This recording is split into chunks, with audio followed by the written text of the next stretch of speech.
Attitude Super Duper Morning Show. We got a guest joining us in the building. Got to say good morning to Miss Glenicia Mitchell, aka I know her as Flexi. Good morning, Flexi. How you doing? Good morning. I'm doing fine. Better and better. Yes, better and better, and busy, I see. Busy and busy. At this point, it's my nickname. Don't call me Flexi no more. Just call me booked and busy. Just booked and busy. Yes, she is here in the building, talking about some great stuff actually that you've been involved in.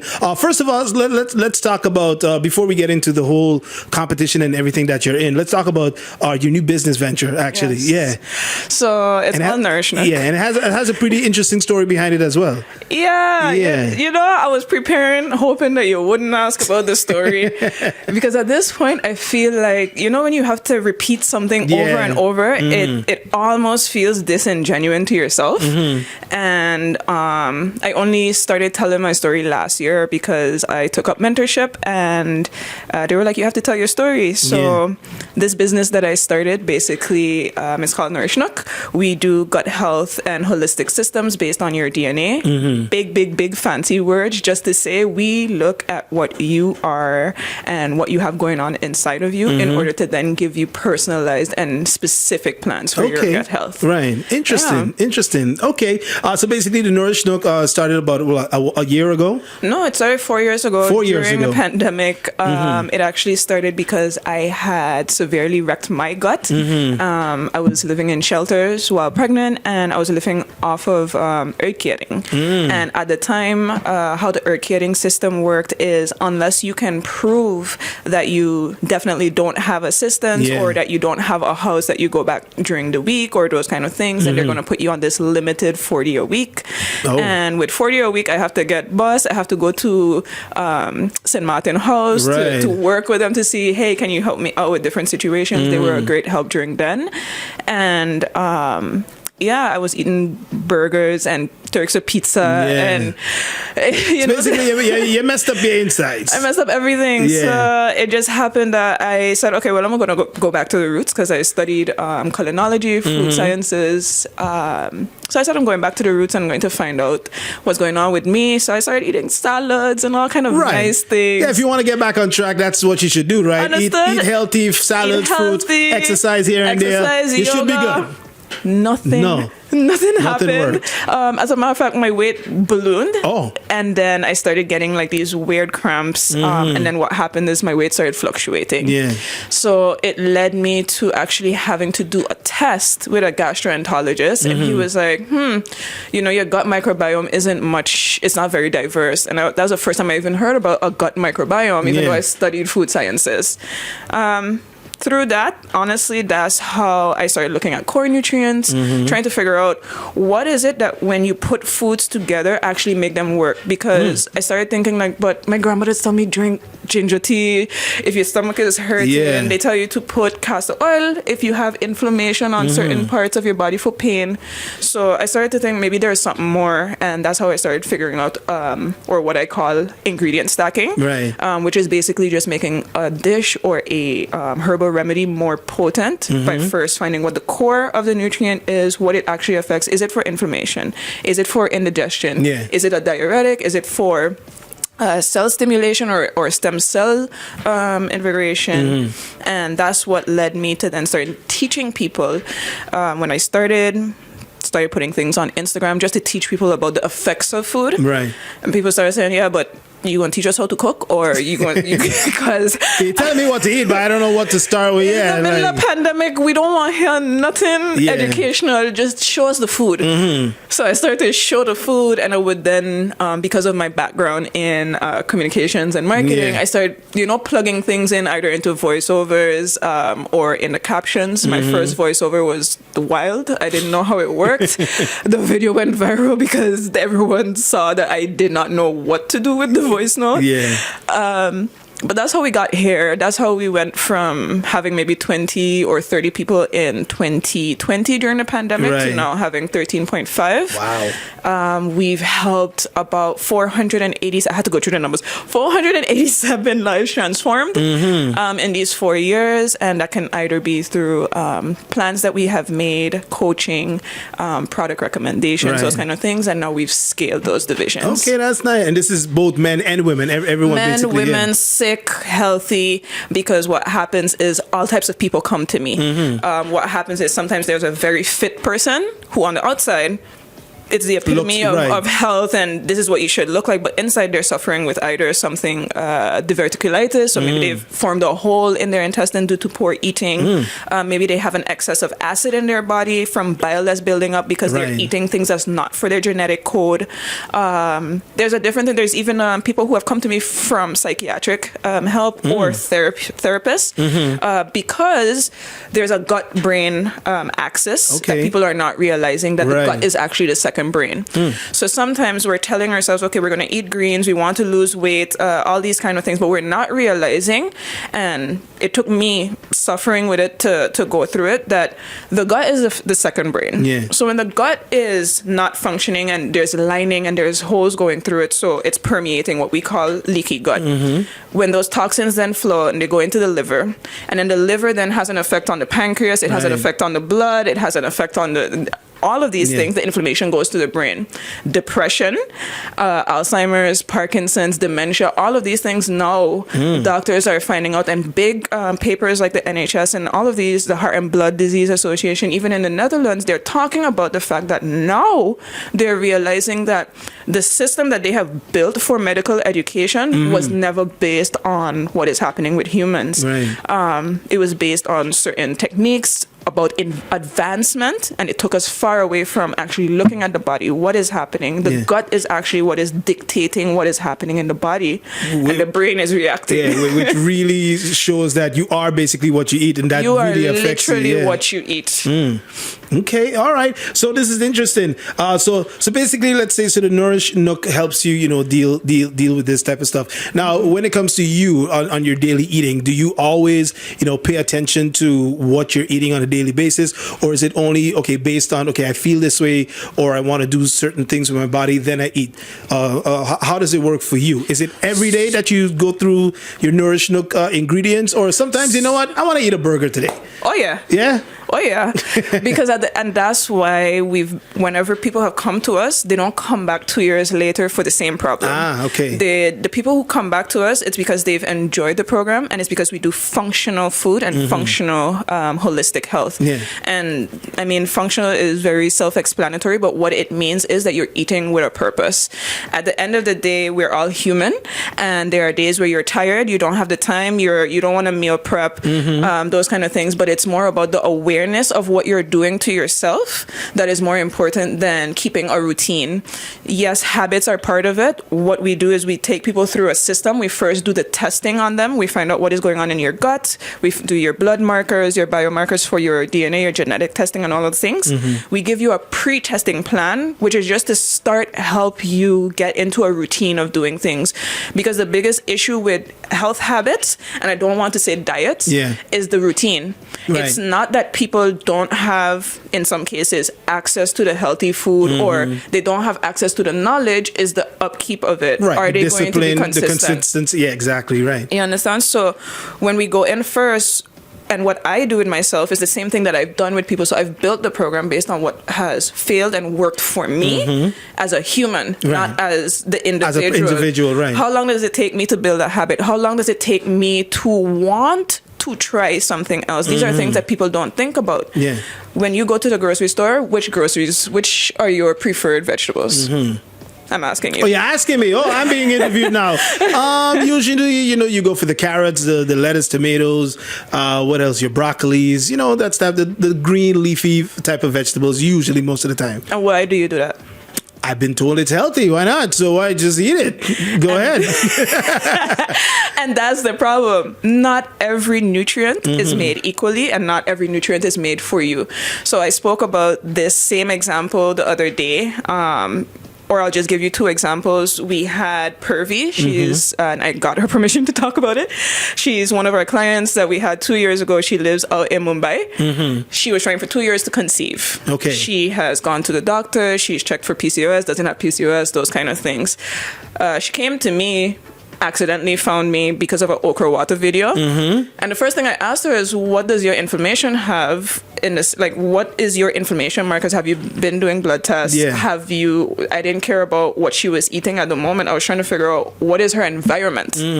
So that's something I also look at for myself. What is my environment? What kind of tools am I using to eat? Am I using BPA friendly tools?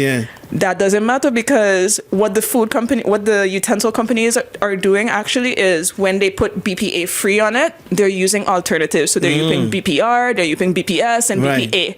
So you're still getting those microplastics, you're still getting those things. With Pervy, we started to change everything in her house. We said, okay, get rid of all the Teflon stuff, you know, get rid of any things that will give you too much absorption of toxins. Wow, okay. So we cleaned her environment, even down to the products that she was using on her body. And then we checked her stress. She enrolled into therapy. So she greatly dealt with her stress. Right. And then when the mind and the environment was prepped, we focused on food. That's when you focused on the food. So then she started eating better. She changed her diet. Within 2 months, Pervy was pregnant. One time. She sent me a message. She's like, I just got to tell you, we're expecting her. And she didn't even know that she was pregnant, which was also another good sign, because her body was, you know, she wasn't getting too much morning sickness and those kind of things. Okay. Then the other patient, I won't mention their name, but I'll just mention their case. Basically, we found out with this person who has been vegan for 8 years. She shouldn't be vegan. Oh. And this brings me to the point of functional food. When you're eating, why are you eating? Are you picking foods because of the color, because of what you want it to do, because of how you feel?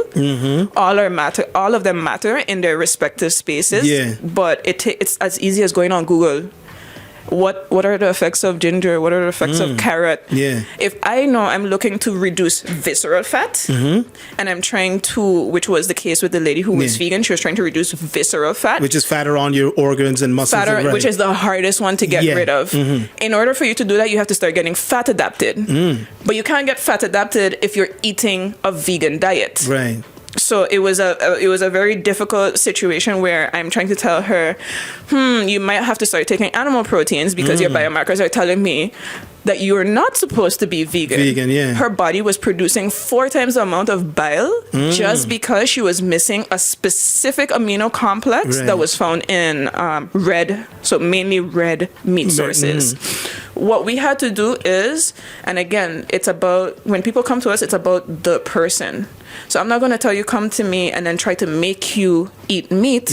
What we did was we dehydrated beef liver, and we created capsules for her, which also had astragalus, which is great for immune building. We had calendula, which was great for skin and immunity, and we had butterfly pea flower. We put those 3 together into a capsule for her, and that's how she was able to get her daily, her daily intake of, without eating technically meat, because at the end of the day, I think Billy D mentioned this, people like to use the word holistic, and they want to tie it to faith or spirituality. But holistic, as I told him, is just trying to get as close to source as possible. As little processed, as little ultra processed. Even nowadays, if you go, something I love the most is yogurt bowls, and that's an ultra processed meal.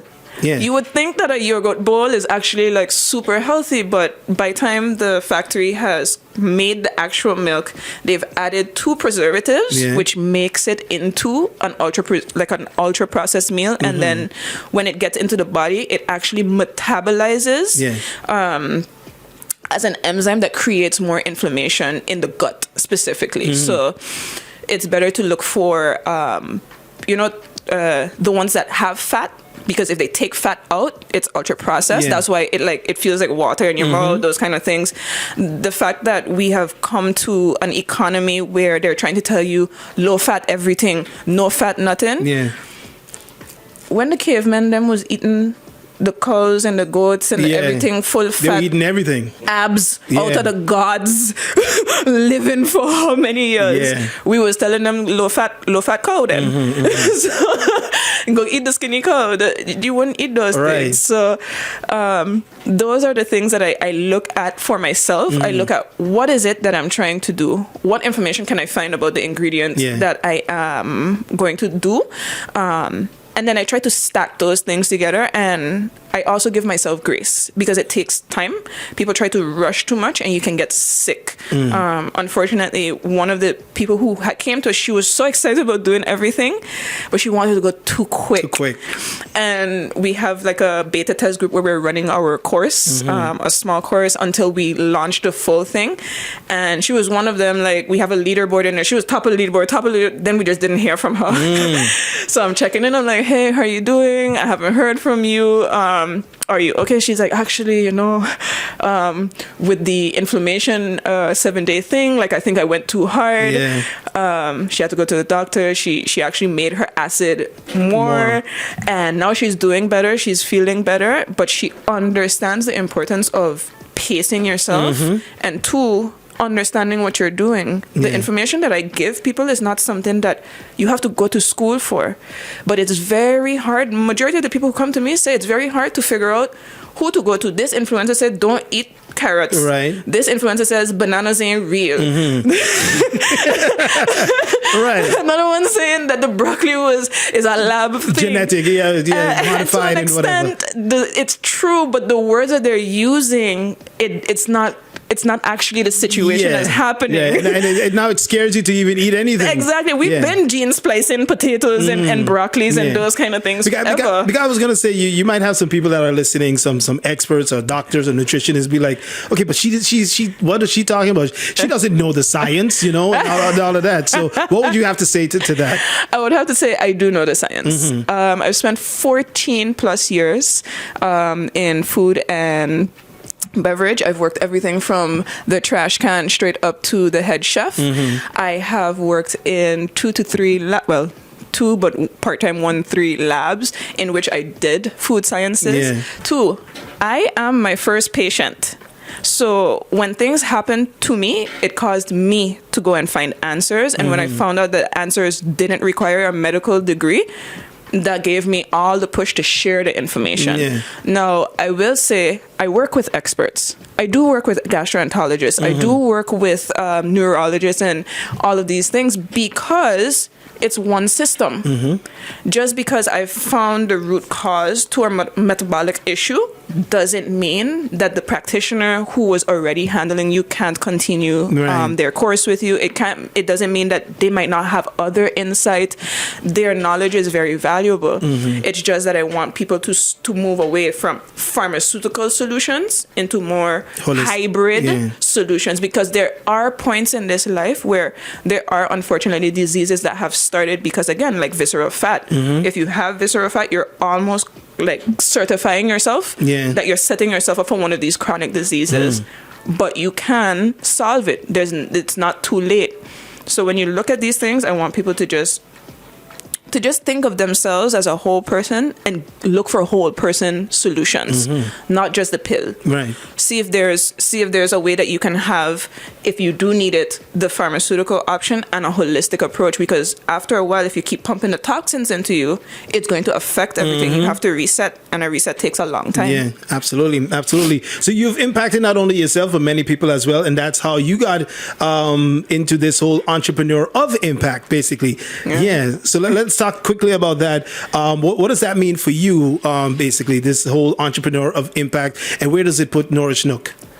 To be very honest, entrepreneur of impact, and I know it's going to sound counterintuitive to the mission, it's less about Nourish Nook and more about St.Maarten to me.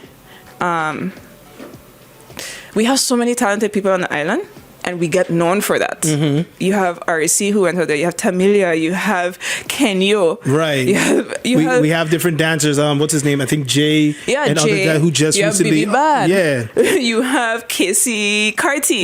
You have the Ellis sisters. We have so many people putting St.Maarten on the map for years for arts, talent, entertainment, these kind of things.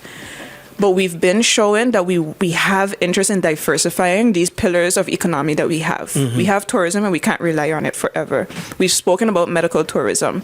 So my honestly, my ultimate goal is that by getting into Forbes and having this 2-page spread, that we can speak enough about the economy of St.Maarten and why Nourish Nook is necessary here, that it sparks a greater conversation for medical diversification on St.Maarten, for healthcare and wellness in St.Maarten, and for all levels of it. Because I am tired of seeing children in school eating chicken leg and johnny cake at 10 in the morning, or eating chicken leg and fries at 10 in the morning. Right. And these are the things that I grew up with. And I go to the canteen, and I love the canteen lady. This is not their fault. This is what we grew up with. It's conditioning. You cannot even blame them because this is our society. Yeah. It has impacts, obviously, from slavery, colonialism, and just obviously how much money do people have to survive, and what they have access to is what they're going to provide.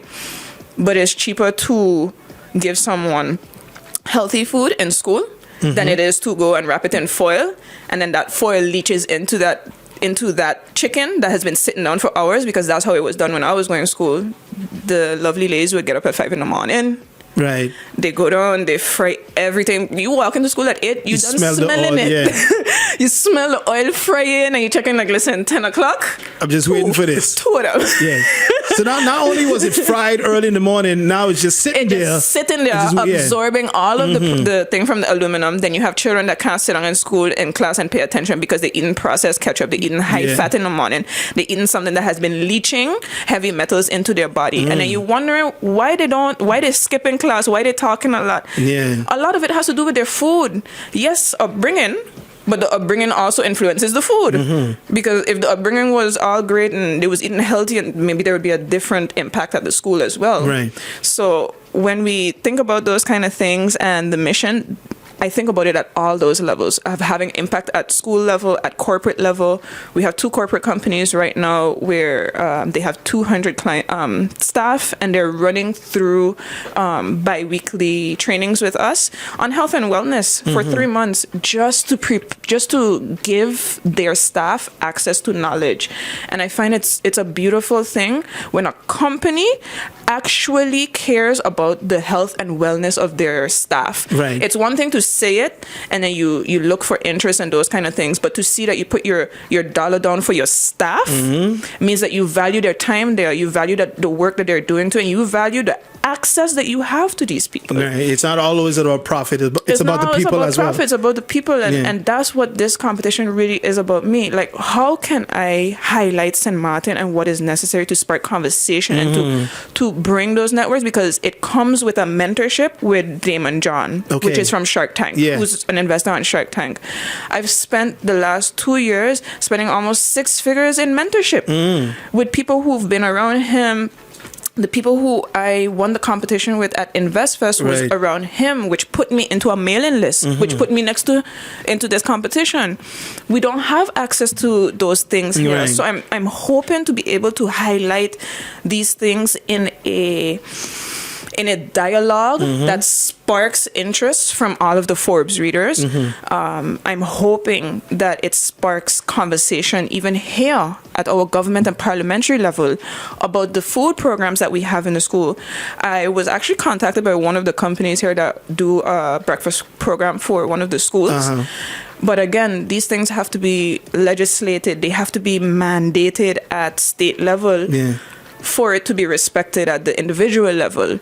I'm not going to stop giving my child $1 every Friday for pizza day if I know 5 days of the week they could buy junk in school, and you tell me to change the way that he's eating. You know, but so you've been helping us. So how can we help you now when it comes to this entrepreneur of impact? Because it's basically a 9-round entrepreneurship competition. Which round are we in right now? So from tomorrow, so today's the last day, y'all. Please go ham. Today's the last day of round 2. We're going into round 3 tomorrow. I have been holding first place by the neck. Just going everywhere and talking to people and spreading the mission. But I wouldn't be holding the first place prize if it wasn't for you guys voting daily. And that's how you help me. There's a link on my Instagram. If you go there, if you're listening right now, my Instagram is Flexy, FLEXY.sidequests.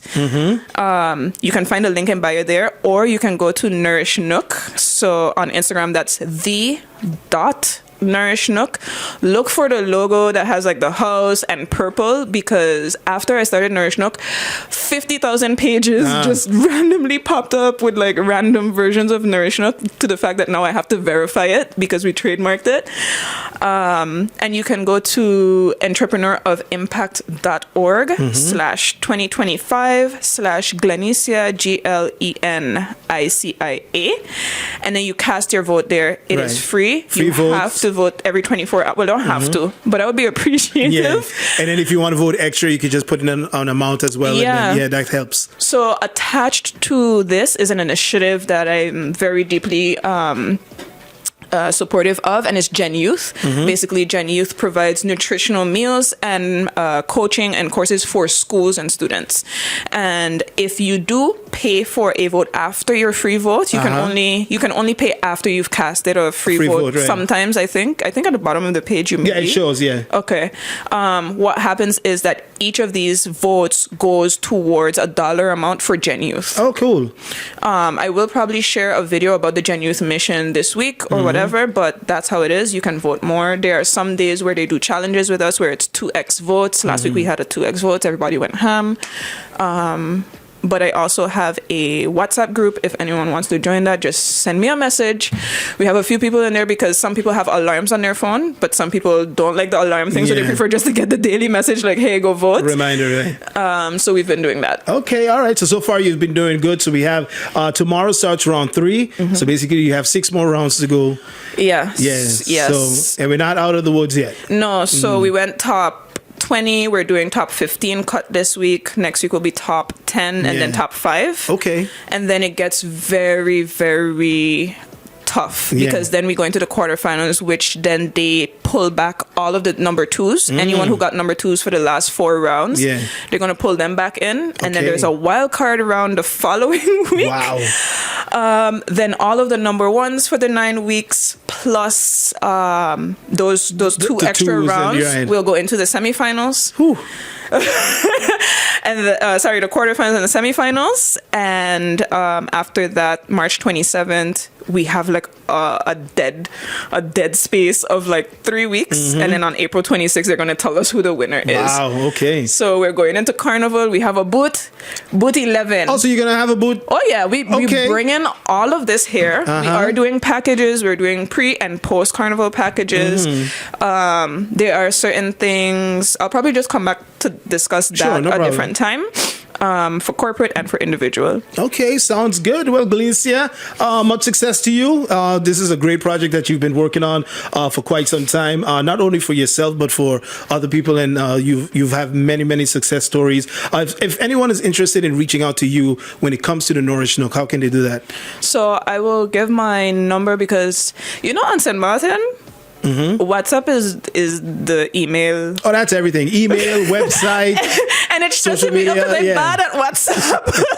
And people keep asking, like, they would get my number and call me for like a consult. And I'm like, hey, here's the website and the form and the link. So I'll give my WhatsApp and I'll just turn that into the Nourish Nook WhatsApp. It's 587-0239. If you add me there, just tell me, well, obviously you'll tell me it's for Nourish Nook or whatever. And again, if you go to my Instagram, the.nourishnook, Nook is Nook. If you go to my personal Instagram, Flexy, FLEXY, .sidequests, you will find the links there. You will find videos there. I am actually starting a Black History Month series this month for Nourish Nook because what we have not spoken about is the fact that food for Black people is very different than it is for other races, and it is different for every ethnic race. Right. So we're going to talk a bit more about that because I feel like in the Caribbean, we've eaten just based on history, not based on us. Absolutely. All right. So make sure you check it out. Glenicia, much success to you. Thank you for being here in the Super Duper Morning Show. And much success. Thank you. Yeah, I got one more question for you, though. I don't know if you'll be able to answer this because, like you said, you do the whole Nourish Nook and everything. But now and then you do eat, your regular stuff. So cereal. Do you eat cereal?